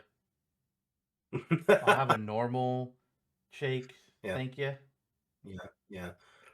It was also around the time that like unicorn flavors were going around. Remember that shit? Oh yeah. Oh yeah. It's like the unicorn latte. It was kind of like that, like weirdly sour It's because they ish. have too much sugar and it just Yeah, congealed. it's because they stuck a giant straw in Grimace's gullet and just absorbed the liquid from out of his strange potato body, Put a dollar in the turned it into jar. a shake.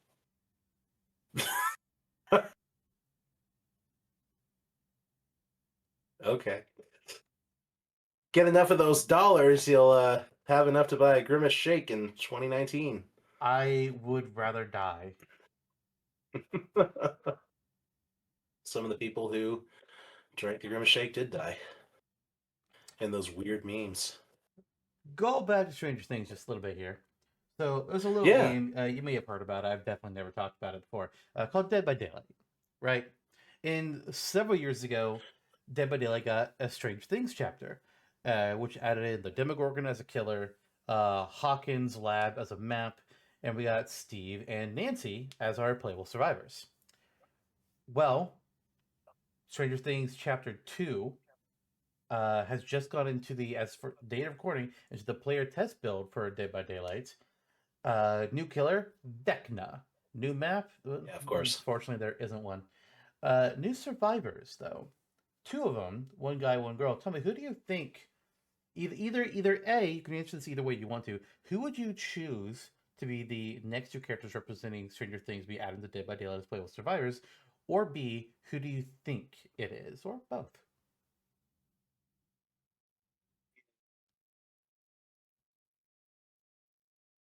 Maybe.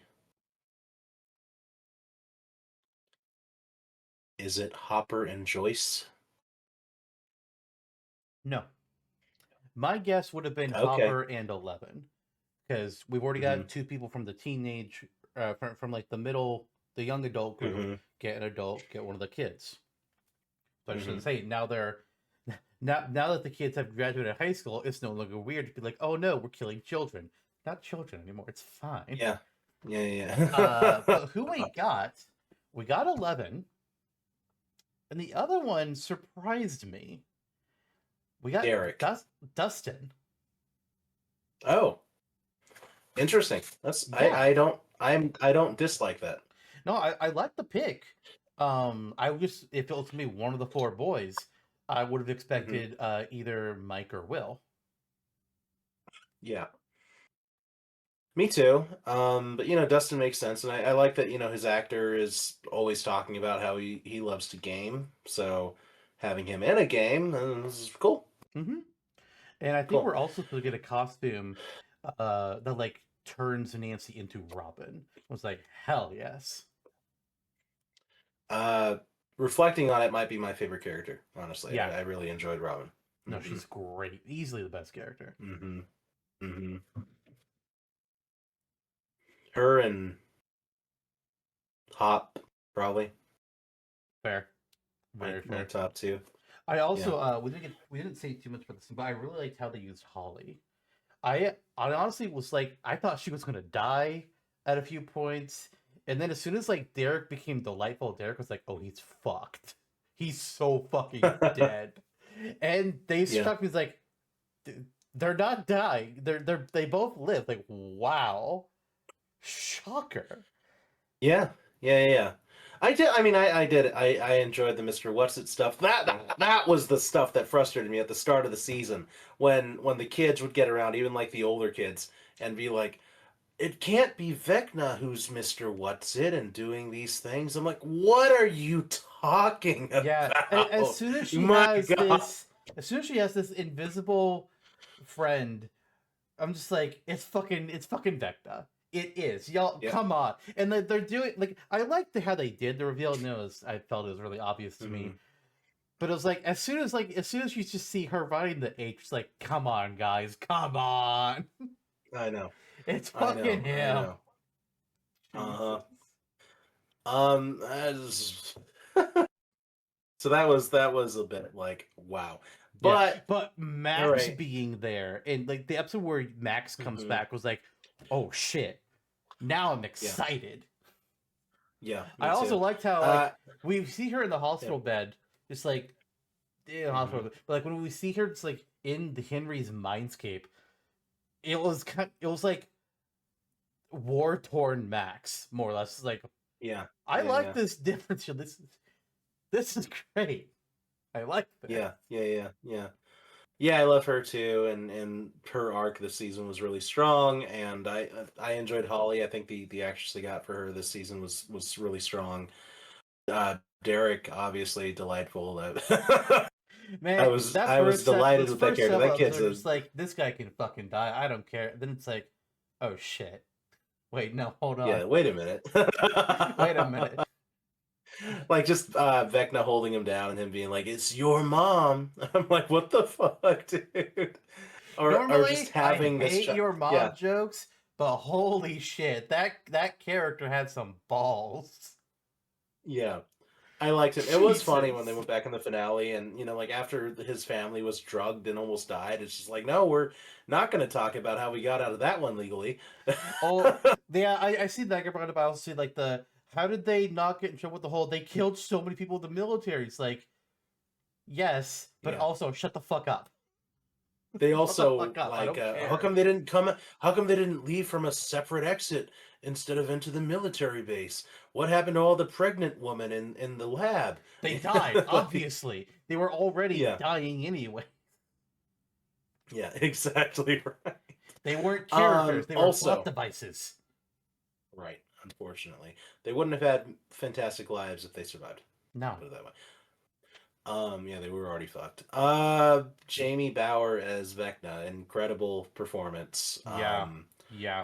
Just the way he can contort his face for certain scenes, having like the The Kubrick stare, voice. the way the way, like, yeah, that wasn't altered. The way that he could get guttural and like into like the depths of his voice to do the Vecna thing is incredible. Like, he is an incredible actor. I mean, I think from sheerly from like that perspective of like craft and skill and attention, like he is the guy who is above everyone else markedly. Yeah. And he sold, I think, in lesser hands, Vecna could have felt stale as a villain for several seasons. Give it to him, it's like, oh no, he's driving this last season. Yeah. Um Mm-hmm. I lost something I was gonna say about it. Shit. Yeah. Fuck. He good. And He it, good. like his He his good. arms go out like that, the vine. That would be a standard special in Smash. He played up the evil creep very well. The looks, the voice. He had a good presence. Like, honestly, Mm-hmm. him as Henry was leagues above him as Vecna. Mm-hmm. But I just remember what I wanted to mention. I really liked that they did not redeem him. So many Mm-hmm. times in things, especially if the character is remotely attractive, fan bases Mm-hmm. convince creators to redeem the character. Make them a good guy. No, stop Mm-hmm. it. But I did like that, Right. like, they had that conversation both in writing and in the show of Mm-hmm. trying to appeal to his humanity, trying to show them like you were controlled too. You can fight back, and he's just like, no, fuck you, fuck your world. I don't care if I was manipulated. I want you all to burn. It's like, fuck yes, give us that. Let a bad guy be a bad guy. You see the part of him that's human. You see him crying when he's talking to Will, but there's the turnaround. It doesn't matter if he's sorry, it doesn't matter if he would have changed it if he wasn't Yeah. controlled. He's already too far gone. This has been going on for 20, 30 years. His brain is mush. He is the mind flayer's thing. Yes, absolutely. Mm-hmm. Mm-hmm. And then he had his head chopped off. Pretty grotesquely. I love that it 11 wasn't. I times love that someone it counted wasn't out. one clean cut because it's Yeah. not a clean cut. I was like, no, yeah, that would take a few whacks, especially since he was kind of extra gross. Wasn't Mm-hmm. even a normal human neck, so I was like, no, yeah, Viney. that's gonna take a Yeah. bit. Yeah. Well done. I mean, I thought the fight scene was done well. The mind flayer as like this kaiju thing was pretty intense, and I think that's where they have that escape. They talk about how like the Rock could have some sort of substance in a spinoff. It's like, oh yeah, I mean the mind flayers technically, I mean there's an out for it. That was like its physical shell. Yeah. It doesn't have to be dead. And honestly, it was more intimidating, like as a shadowy thing in season two, and like a weird human meat monster in season three. Like there are ways you can still adapt that entity, I think. Um, and just right now, that connection between its world that it already ate and ours is severed. That's its problem. Um, yeah, thoroughly. Oh, one more thing I'd call out too. Two more things. Number one, quickly, I thought the epilogue was done well. Like you see, they clear Vecna in the first hour. What are they doing now? Yeah. Um, the epilogue hit. Like if you watch the series straight through, like it hits you. It's like, yeah, this is wrapping up. This is it was a good, strong, long enough epilogue. I really enjoyed it. Again, the final scene, Chef's kiss. Um, and I did enjoy too that they did not bring back, they didn't bring back Eddie like physically. That was the talk of the town. It was like a if Daryl dies, we riot kind of level of like fandom around that character. But they recognized that he was popular and gave him proper homage throughout this final season, Yeah. final episode, especially like Steve using his weapons. The character development between Dustin and Steve this season kind of being centered around like Dustin's trauma from losing one of his older like mentor friends, and Dustin's speech at the end, which was ad hominem what Eddie Oh was yeah. gonna do. Oh It was yeah. fucking hilarious. And with the Iron Maiden playing in the background, I was like, okay, yeah, this is great. And then the girl from like seasons ago who turned him down at the dance was like, "You want to go to my party?" And he's like, "I'm going to think about that shit." Yeah. Yeah. Yeah. So well Um, done. couple things I've seen people point out about like the epilogue as well that I kind of want to again address and shoot the fuck down. People are Mhm. saying things like, it was like, well, what is the even point of this scene with the older cast, the older kids, having their reunion on the rooftop? It's like, one, they hadn't seen each other in a few years because it's a few Mhm. years that passed since the killing of Vecna and these scenes. It's a Mhm. goddamn reunion. That they were friends. They were forced into very close proximity for a while. While the whole time was in their quarantine. They were practically living at the radio station. They got extremely close, and yeah. Not only is it a goodbye for them, it's a goodbye for us to see them. Yes, the scene was there for Yeah. a reason. And the other thing that people see is like, what happened to Vicky? We just see Robin here with no They Vicky. broke up. What They broke happens? up. Like, one, it doesn't. Ricky has no purpose in being in this scene, whether or not they're together Mhm. or not. I mean, Robin does mention that they were going to meet regardless of over clingy, uh, Spouses. that's not spouses. A step before that, significant others. That Mhm. they were going to meet regardless of those people. But whether they're together or not doesn't matter. Vicky was never close with any of the rest of them. Those Mhm. were Robin's friends. Why Yeah. would Vicky be part Yeah. of their big reunion? That makes no sense. Yeah. And I think a lot of people can relate to that scene. You get older and people's lives change. Yeah. Most a lot most I would say, it's just the way things go. Friendships from childhood don't last into Most high adulthood. school romances Yeah. don't work out. And at least So Jonathan they and may not Nancy work figured out. that Lucas and out. Max may not work out. Who knows? Yeah. Yeah, who knows? But I mean, that I saw that scene and it it made me think because I'm like, wow, like this could just as easily be me and my friends from back home who I Yep. barely keep up with anymore. Yeah. It could be me and some names like I could be up there with Jose and Marco and Trevor Yep. talking on the roof for the first time as a group in 20 years. And it would hit. It would Oh hit the yeah. same way. So I mean, there's the purpose of that. Some people are just, and granted, I'm kind of one of these people. Some people are just bitter. Some people are just cranky, bitter people. Yeah, and they don't retain the media that they watch worth shit. No. And I look at those people and I'm just like, listen, I'm a cranky, jaded asshole too. But y'all are ridiculous. Yep. I mean, to attack a fictional television show over your emotional issues is Yeah. a little next level. So let's shift gears a little bit here. There's something I want to talk about briefly before we end things off for the day, the month. the episode. Hmm. So I started doing a thing. We've kind of talked before. I am technically on You Blue did a thing. Sky. I don't post on there Hmm. very much. It's pretty much just whenever I'm going live on Twitch.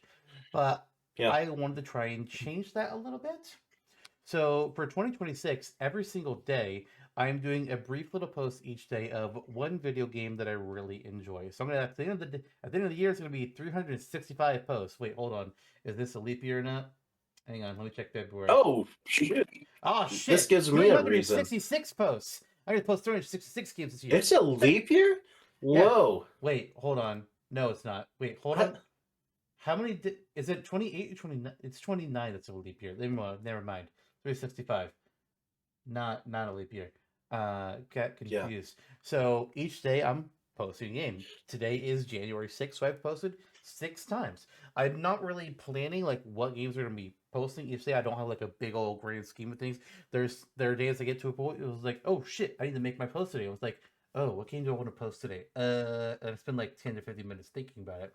But I just thought I'd briefly go Hmm. over what I've done so far. So Okay. January 1st, I did Super Mario RPG, of course. January 2nd, Yeah. Pokemon Red and Blue. January 3rd, Warpath, Jurassic Park, the fighting game. Fuck yeah. Little known Yeah. game, but loved it. January 4th, Splatoon. January 5th, Yeah. Spyro 2, Ripto's Rage. And today, January 6th, The Last of Us. The Last of Us. Yep. That'll give me a reason to check out Blue Sky. It's been a while for me too, and I'm technically advertising that I'm on there on the show too. Yeah. Yeah.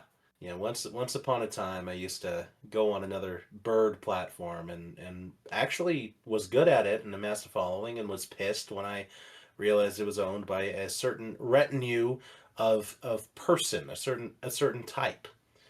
So to go back to that format, I should try again, and your post will give me something to react to. Yeah. Sweet. It's I'm liking doing it. There may come a point where I forget to do it Good. one day, and then hopefully I don't forget to do it the next day, and I can just do a double post. But if I forget for Hmm. like a week, I'm like, well, I guess it's dead. So will we all one day. Hmm. And all that'll be left is this television show talking about Wario World. Yes. Yes. One day, Uh, long after we're gone, people, researchers from the New World will discover this show, and they will see our opinions about things.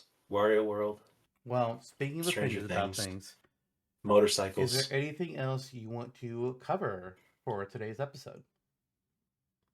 I am, as you always happen to make me feel in the end, I feel well and satisfied by this meal of an episode. It had the dish, it had the sides, dessert, even a little bit of a breakfast thrown in, throw you off in the middle, and a smoothie, a good smoothie, pineapple smoothie. Um, so I feel full. I feel full in both my gut and my heart. Do I need to send you an actual Um, fucking jar for you to put things in? and then I could bring it up. I'll bring it up to your place mid year. Yeah, and you'll give me all the money from it. There you go. There you This go. is my payment. Yeah. There were definitely some things, at this before pre-episode we're like, yeah, we're definitely going to cover this, and I'm like, well, we kind of got past that point in the year. I don't feel Yeah. I I'll just say like December was busy in a lot of interesting ways, work kind of letting up a little bit before this big rush from January through April, May. Gave me an opportunity to catch up with friends in person, online, catch up with gaming a little bit, and just be a little more relaxed. So I was grateful for being able to afford the time to relax a little bit and kind of learn what that is because it doesn't happen very often. Like relearn that structure. And now, yes, we zoomed back into it. It's busy, but I'm feeling grateful and good, and I'm hopeful for a steady year. Just no surprises, fingers crossed, and just some solid moments. So, hurrah. Yeah. Well, I guess with that, we'll end it here, and we'll see you all in March, or, well, March for Yep. you, February for us. Bye, everyone. Stranger things have happened. Yes, like several mini teaser trailers for Doomsday. Oh, yeah, I forgot about those. Oh, we can talk about Yep. it next time.